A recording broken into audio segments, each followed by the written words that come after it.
Esse é o vídeo de suporte 2 de 3, referente à aula 9, ácidos carboxílicos e derivados, parte 2, da disciplina GQI 109, Química Orgânica 2, da Universidade Federal de Lavras.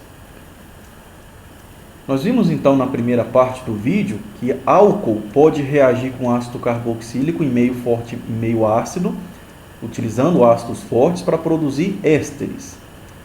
Agora a gente vai ver que essa reação também ocorre quando você reage um ácido carboxílico e um álcool que estão presentes na mesma estrutura. Isso dá origem ao que a gente chama de um éster cíclico ou uma lactona. Olha aqui nessa molécula, ó. Esse reagente aqui tem um ácido carboxílico numa ponta da molécula e aqui na outra parte da molécula nós estamos vendo um grupo OH de álcool.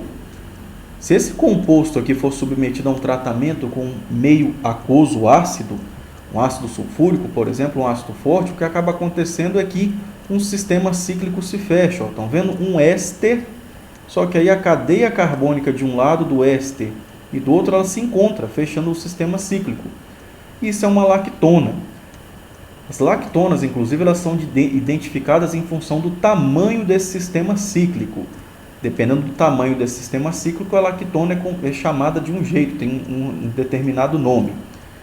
E como essa nomenclatura é dada? Vamos analisar aqui comigo. Que tipo de lactona é essa? Vizinha aqui a carbonila, nós temos um carbono, 2, 3, 4 carbonos. O carbono vizinho à carbonila, como nós já estudamos antes, é o carbono alfa. Esse é o carbono alfa carbonílico. Depois do carbono beta, depois do carbono alfa, vem o carbono beta carbonílico, o gama e o sigma.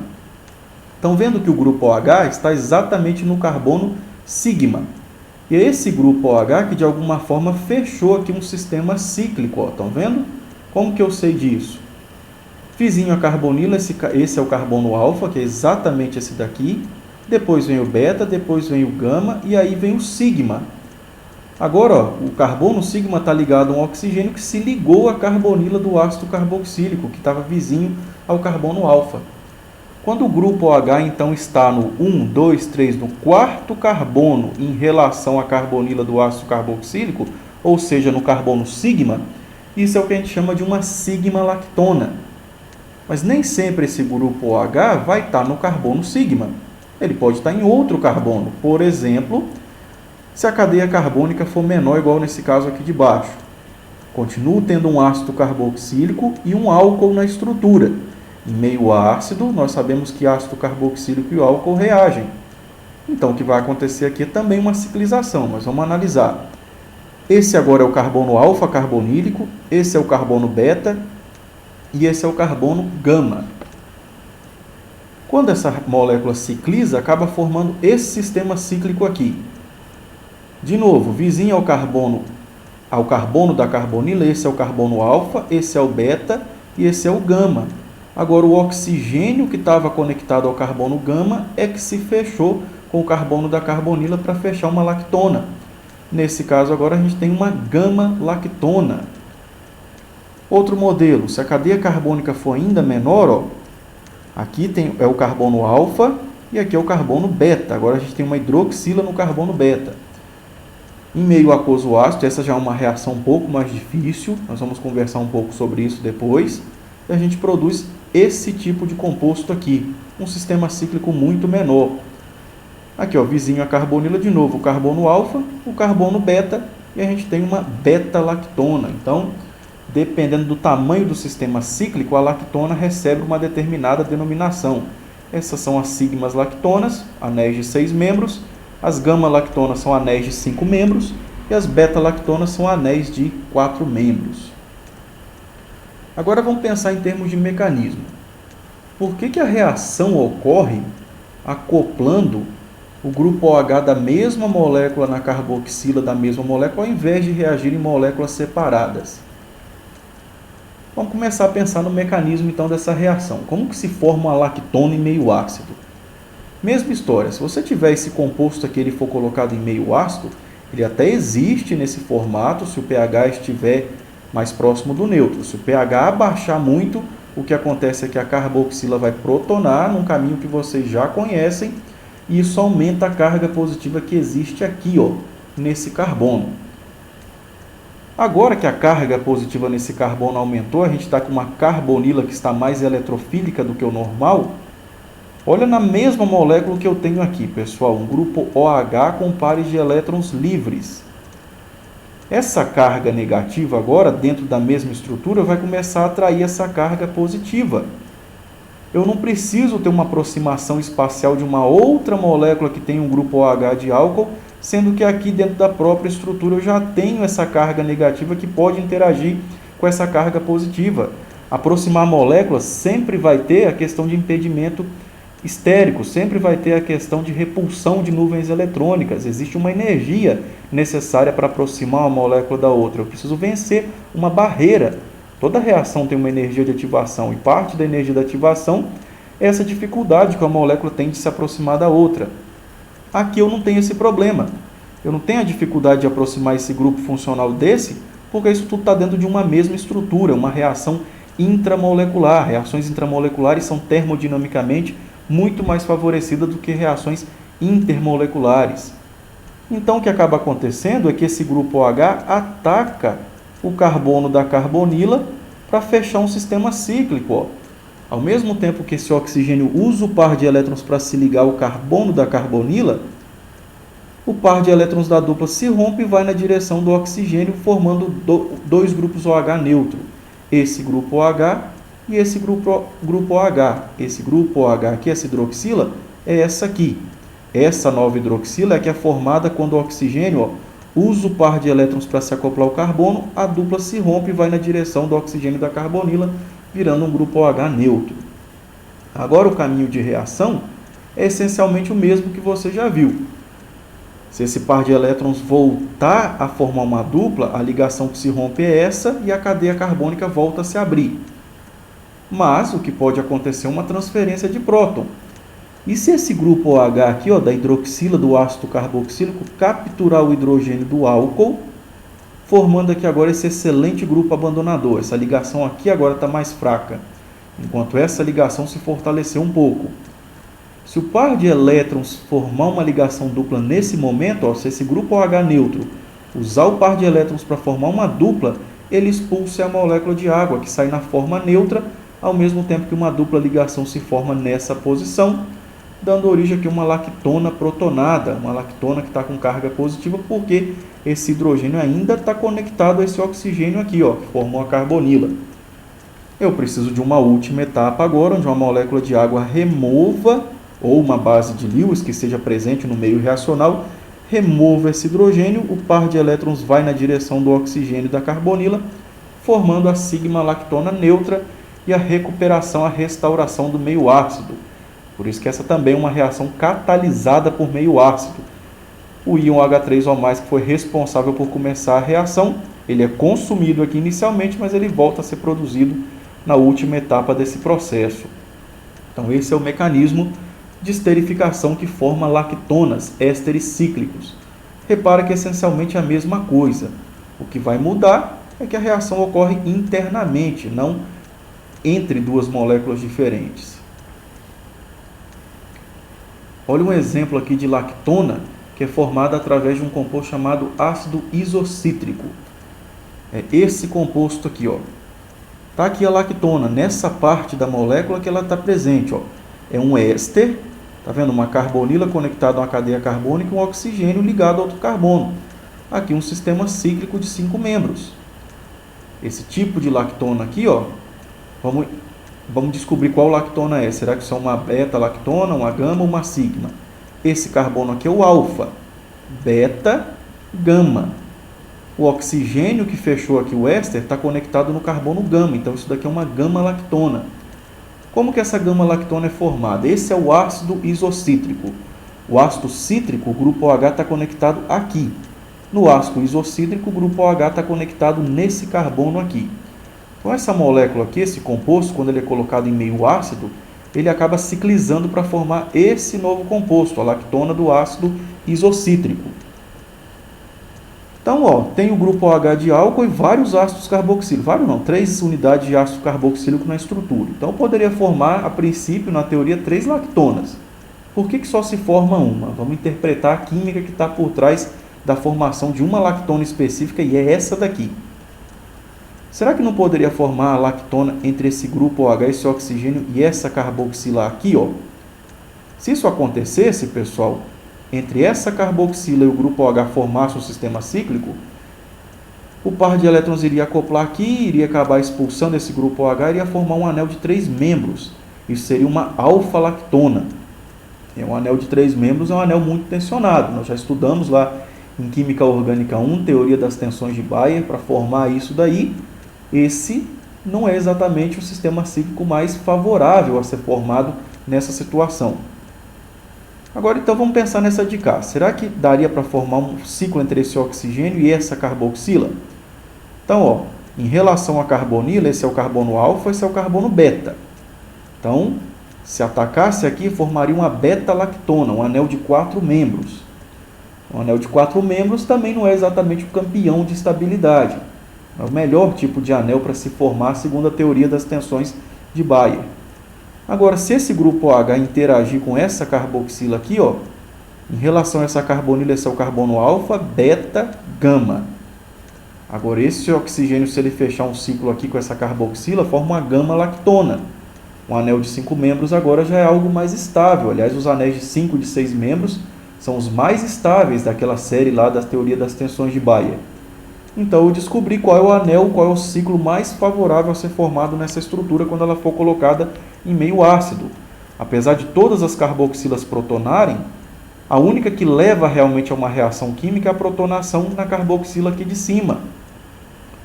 O meio ácido, então, protona a carboxila, deixa esse carbono mais positivo. Como ele está mais positivo, o grupo OH agora promove um ataque nucleofílico interno. Esse grupo OH se une a esse carbono, formando essa ligação oxigênio-carbono. A dupla se rompe, o par de elétrons vai na direção do oxigênio, formando o grupo OH neutro. Na próxima etapa, o que vai acontecer é se esse grupo OH capturar o hidrogênio que veio da unidade de álcool da estrutura. Se esse grupo OH então capturar esse hidrogênio, forma aqui um grupo abandonador, que pode sair sem problema nenhum, porque quando ele se desconectar, ó, esse oxigênio pode descer um par de elétrons para formar uma dupla, ao mesmo tempo que a água sai na sua forma neutra, ficando para trás aqui, ó, a lactona protonada. Numa última etapa, como você já sabe, eu preciso de uma base de Lewis que remova esse hidrogênio para recuperar o meio ácido, então produzir o composto neutro, a lactona, que é o éster cíclico. O mecanismo é essencialmente o mesmo, apesar de ter diferenças estruturais, você tem que ser capaz de enxergar que isso daqui não tem grandes diferenças do que nós vimos no slide anterior, quando a gente comparou lá a ciclização para a formação da sigma-lactona, que o que está mudando é o tamanho do sistema cíclico, mas o mecanismo ele é essencialmente o mesmo, e você tem que ser capaz de enxergar isso. Olha um exemplo aqui de formação de lactona, que ocorre aí, por exemplo, na torra do café. O ácido clorogênico é uma substância que está presente nos grãos do café. É uma substância que tem bastante interesse, inclusive comercial, ela é um excelente antioxidante, além de ter outras propriedades benéficas. Mas vamos dar uma olhada nessa estrutura do ácido clorogênico. O ácido clorogênico nesse formato, estão vendo aqui um ácido carboxílico, um grupo OH, aqui outro grupo OH de álcool, aqui um éster, uma cadeia carbônica. O ácido clorogênico nesse formato ele não tem necessariamente nenhum gosto. Mas acontece que quando a torra do café acontece, quando o café ele é torrado, a temperatura muito alta faz o seguinte, ela acaba produzindo, acaba decompondo compostos que estão presentes no grão do café, diminuindo o pH, esses compostos se decompõem em gás carbônico, acaba havendo uma diminuição do pH, e esse composto que é o ácido clorogênico acaba formando uma lactona.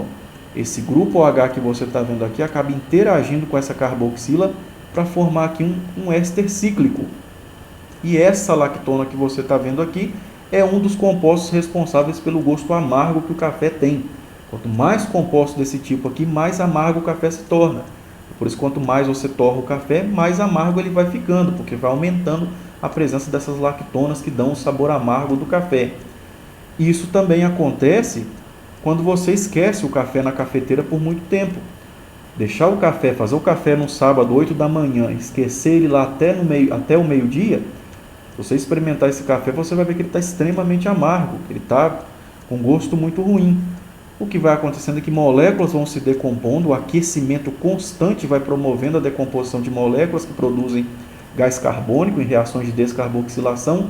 Isso vai diminuindo o pH do meio e as moléculas de ácido clorogênico, como o pH vai abaixando, elas vão reagindo para formar uma lactona. Então a quantidade de lactona aqui dentro vai aumentando e deixando o café cada vez mais amargo. Esse aquecimento constante que a cafeteira vai promovendo é praticamente uma reação de síntese no laboratório. Nós vamos fornecendo o calor e ativando reações químicas, como por exemplo essa que você está vendo aí.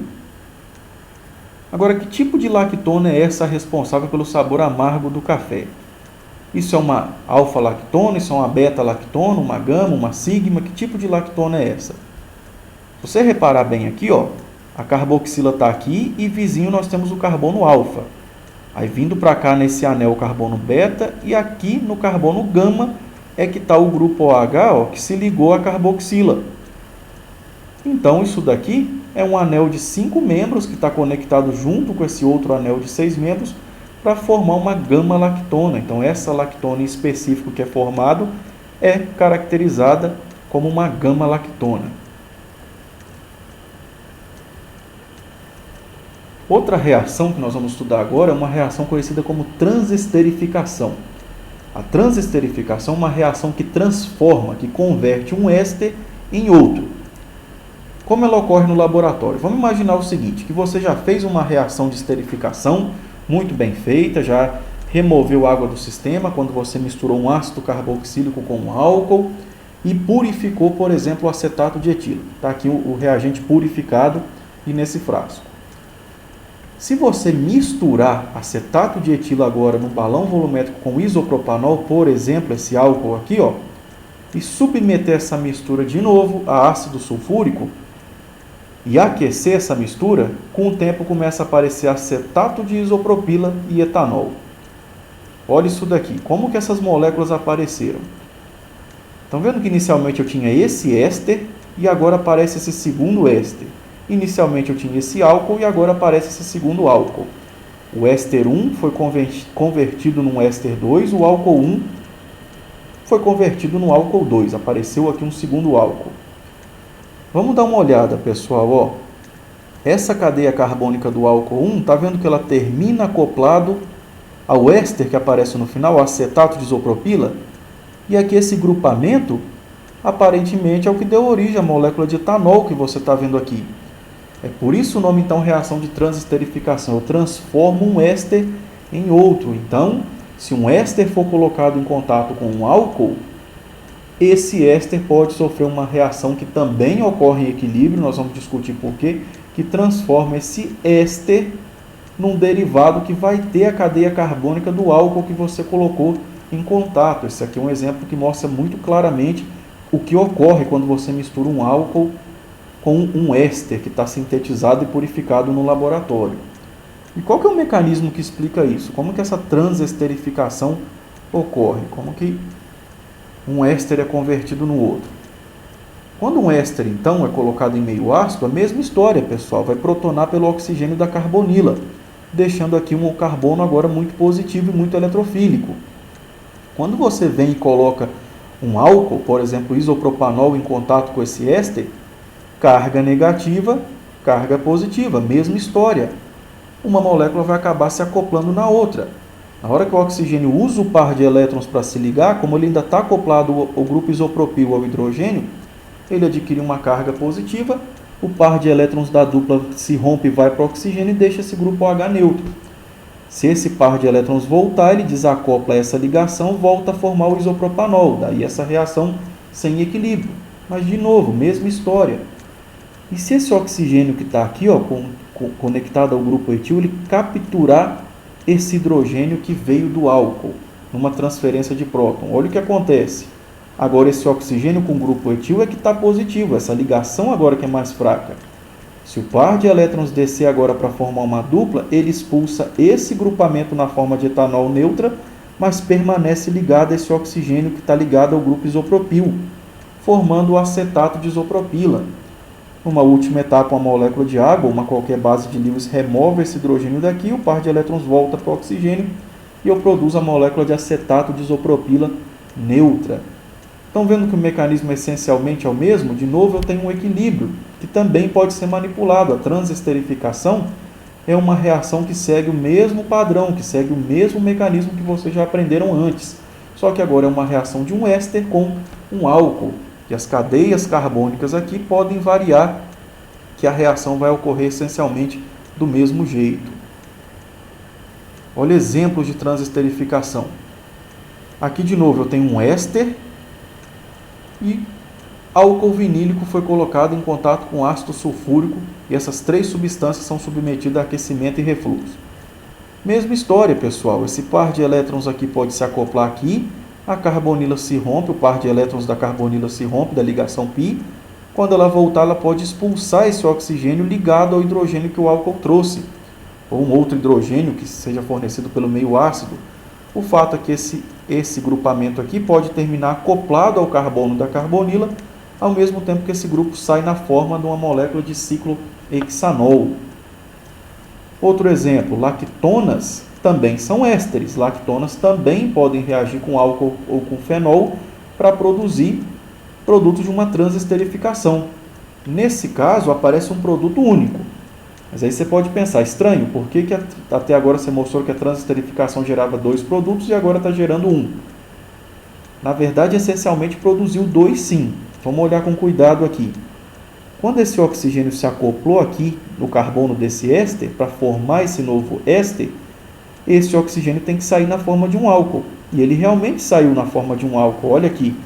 Então, esse éster 1 gerou esse éster 2. Esse fenol 1 gerou esse álcool 2 que você está vendo aqui, ó. Estão vendo? Então, é sim uma transesterificação. Só que a transesterificação envolvendo lactonas, ésteres cíclicos, ela ocorre de uma forma um pouco diferente. Ela acaba produzindo uma molécula única. Mas as duas funções orgânicas novas que aparecem em uma transesterificação, elas estão aí. Você consegue racionalizar isso sem problema nenhum. Um exemplo de transesterificação é uma reação utilizada na química forense para identificar a cocaína. Essa reação é chamada do ensaio do odor para a cocaína. Como que você identifica que um pozinho branco desse daqui é de fato cocaína? É claro que essa reação aqui, ela foi bastante utilizada, mas hoje em dia reações melhores, outras reações, inclusive espectrometria de massa, RMN é muito mais confiável para você identificar moléculas de cocaína do que você utilizar esse tipo de reação. Mas não deixa de ter um valor muito didático para você entender o que acontece aqui em termos de química. Mas ela funciona. O que acontece quando você mistura cocaína? Se você pegar alguns miligramas de cocaína, colocar dentro de um tubo de ensaio e misturar metanol, que é esse álcool incolor aqui, inclusive muito tóxico, e colocar algumas gotinhas de um catalisador, como por exemplo ácido sulfúrico, mas essa reação também funciona com base, vai acontecer uma reação de transesterificação. Vamos pensar aqui junto comigo. Eu tenho esse éster na molécula e eu tenho esse éster.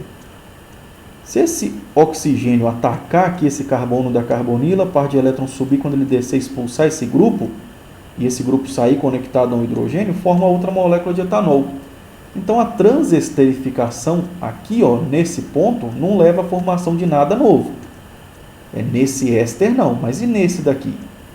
Se esse grupo OH desse álcool se conectar aqui, par de elétrons subir para o oxigênio da carbonila e quando ele descer expulsar esse grupo, eu acabo com esse produto agora. Ó.